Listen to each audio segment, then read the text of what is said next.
great strategic skating from him, really nice technique, nice long pushes, good track pattern. So I'm happy we get to see him perform again in the next round. Heat number 8, Tobias Wolff, Lucas Koo, Ben Jung, Sujun Peng, and Simon Bastier.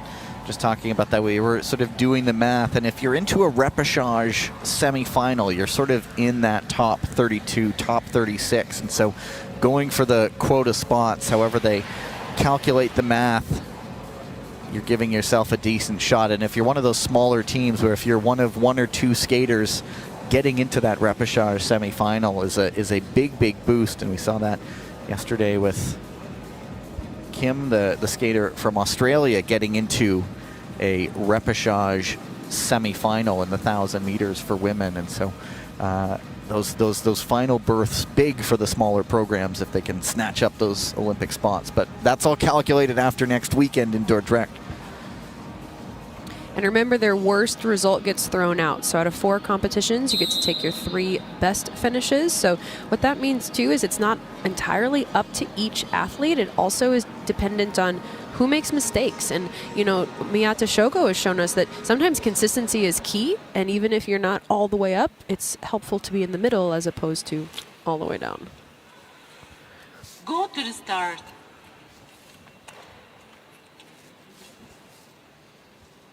Ready.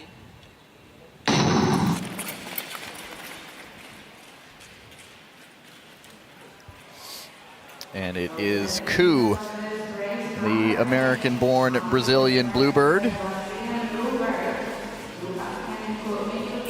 Lucas Koo training in the United States with a former teammate of mine, Kyle Carr. Relax from the front here. You can see how he's got his shoulders really rounding forward over his knees. What happens when a skater gets nervous is that their shoulders get tight, their chest starts to lift up, which is it's bad for efficiency and it's also bad for power. It's bad all around. Lucas Koo's doing great, nice relaxed shoulders. Ben Jung right behind him, also keeping a nice loose upper body as the speed starts to pick up. We do like to talk about the families in the sport. Of course, Ben Jung has his sister Myung-bi with them, the Korean-born skaters. Dad working for an engineering firm that moved his job to Germany, and so the family went, and here they are continuing the skating now with that Wolves program. It's been a few years skating internationally. Lucas Koo controlling the pace of this race well. He's doing what's called a progressive lead. Every lap's a little faster. It's tricky because when you're following it, you think, oh, this isn't so hard. I could pass any time. And then all of a sudden, we're going in the low 9s, and it's really hard to make a move. And Wolff and Sue come together a few times. Eventually, they both go out. That will be reviewed. And Bastier, opportunistic, jumping up to second, but a good win for Koo. Yeah, a big move by Bastier there at the end. We'll have to see the replay. I didn't even see him setting that up. It seemed like he just was at the perfect place at the perfect time.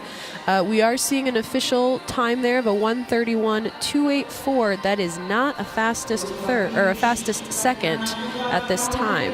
Speaking of learning a bit about each team, I'll let you dissect the race first. Yeah, so there's some weird things going on in the track pattern there, and okay, so we're seeing the Austrian skater hugging tight to the blocks. He kicks a block, but also he's getting pressure from the outside coming in from the Taipei skater, and there are things you can do in that instance. You can put 2 feet down and get in a small little ball and try like heck to hold it.